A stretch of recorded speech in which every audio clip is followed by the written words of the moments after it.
Selamat pagi sahabat Alkitab yang terkasih di dalam Tuhan Yesus Kristus.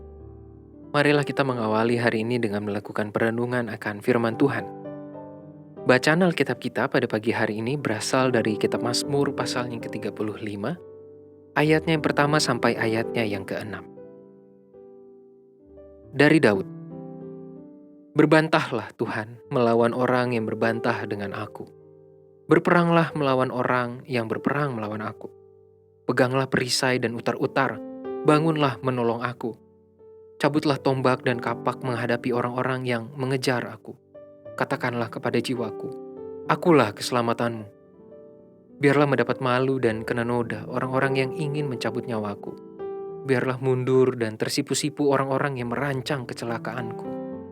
Biarlah mereka seperti sekam di bawah angin, didorong malaikat Tuhan. Biarlah jalan mereka gelap dan licin, dan malaikat Tuhan mengejar mereka. Salah satu kalimat yang sering terucapkan sebagai bentuk kesaksian iman dari umat percaya adalah, libatkan Tuhan dalam hidupmu, lakukanlah yang terbaik dan Tuhan akan melakukan sisanya.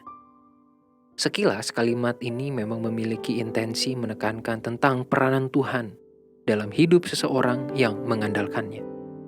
Namun terdapat dimensi yang perlu kita kritisi, tentunya dalam perspektif yang berlandaskan firman Tuhan.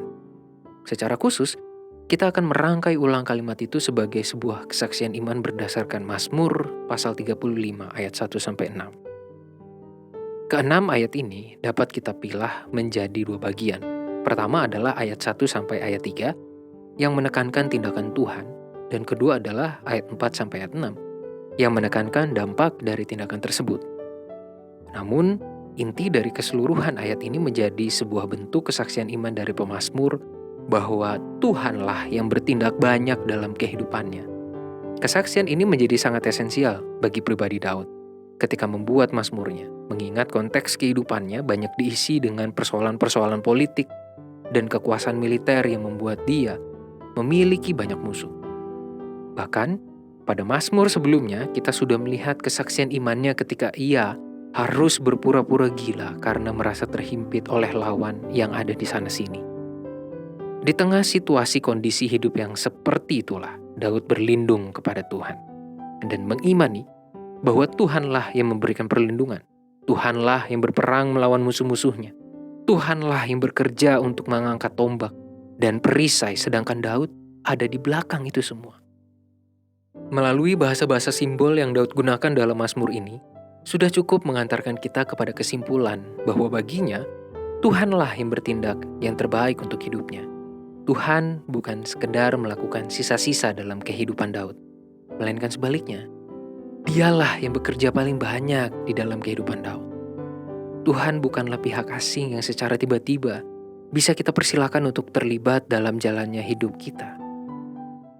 Bukankah di dalam pemahaman iman kita justru mengakui bahwa Tuhan adalah pemilik sepenuhnya atas segala sesuatu yang ada dalam kehidupan kita? Lantas bukankah itu berarti setiap kita dengan segala kehidupan masing-masing merupakan bagian dari kuasa Tuhan? Mazmur ini menjadi modal bagi setiap kita untuk menjalani kehidupan dalam sikap kerendahan hati dan penyerahan bahwa Tuhanlah yang bertindak banyak bagi setiap umat percaya.